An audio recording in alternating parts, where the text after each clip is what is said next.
Bonjour. Aujourd'hui, je vais faire l'exercice 3 devant vous pour le chapitre 16. Comme ça, on peut savoir faire l'exercice 4 et 5 et les autres exercices du chapitre 16. Alors, ici, premièrement, soit a de x égale b de x égale. Premièrement, a, je dois démontrer que a de x égale b de x égale. Donc, il faut factoriser en d'autres termes a de x et b de x. Donc, regardons comment je factorise. Alors, ici, c'est comme si c'est A2 moins B2. Et donc, crochet moins crochet plus. Donc, A2 moins B2 n'est autre que A moins B, facteur de A plus B. Alors, je remplis le A, tandis que le B, c'est 2x plus 1, à ne pas oublier la parenthèse, car le moins, c'est pour le 2x et le 1. Et le 2x plus 1. Puis après, je fais entrer, je développe le moins, et puis je réduis. Ici, on trouve que c'est 3x moins 4 facteur de 7x moins 2. Tandis que b de x, ici, il faut prendre comme binôme le 2 en facteur. 4 moins 3x, x plus 3, et le 4 moins 3x, le x moins 3. Ça se voit très bien ici qu'on a deux termes. 1, 2. Donc, le facteur commun n'est autre que 4 moins 3x. Je factorise, il me reste 2 facteurs de x plus 3, x moins 3. Ici, je dois développer le 2 et réduire ici. Donc, c'est 3x plus 3. Ça se voit très bien que 3 est aussi un facteur commun. Je fais sortir le 3. Et donc, il me reste le b de x. Il me reste x plus 1. On a la forme factorisée de a de x et de b de x. Deuxièmement, ils ont demandé de trouver les racines de b de x. Les racines de b de x, lorsque b de x égale 0. Donc, les racines de b de x, en d'autres termes, c'est résoudre b de x égale 0. Ou trouver x, ou les valeurs de x pour annuler le b de x. Donc, je prends sa forme factorisée et je résous.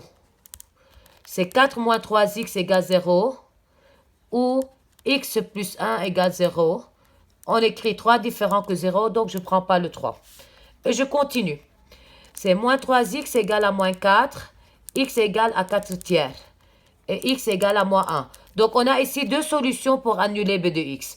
Ou 4 tiers ou moins 1. Donc, on écrit les solutions, moins 1, 4 tiers. Donc, les racines de b de x, les racines de b de x, en d'autres termes, c'est résoudre b de x égale 0. Puis après, partie C, ils ont demandé de trouver le domaine de définition de c de x. C'est a de x sur b de x. On sait très bien qu'on ne peut pas diviser par 0. Donc, le domaine de définition, pour demander le domaine de définition ou le domaine d'existence ou les conditions d'existence de c de x, quand est-ce que c de x existe, on écrit c de x existe pour b de x est différent que 0. Ou quand b de x est différent que 0. Donc, b de x ne peut pas être égal à 0. On ne peut pas diviser par un 0. Donc, quand est-ce que c existe? Lorsque b ou le dénominateur est toujours différent que 0. Et ici, le dénominateur, c'est le b. Donc, l'expression b est différent que 0. Alors, je prends la forme factorisée de b de x. Et ça doit être différent que 0. Donc, 4 moins 3x est différent que 0 et x plus 1 est différent que 0. Dans ce cas, x doit être différent que 4 tiers et x est différent que moins 1.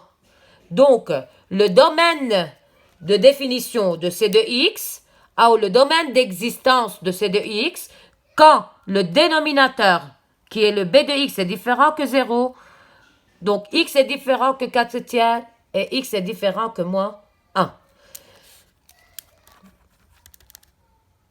II. Ils ont demandé dans II de simplifier ces deux x. Donc, pour simplifier ces deux x, je prends la forme factorisée de a de x. Alors, c'est 3x moins 4 facteur de 7x moins 2 sur le b de x, sa forme factorisée. Et je simplifie. Est-ce qu'il y a à simplifier quelque chose? Oui, mais il faut changer les signes de ça.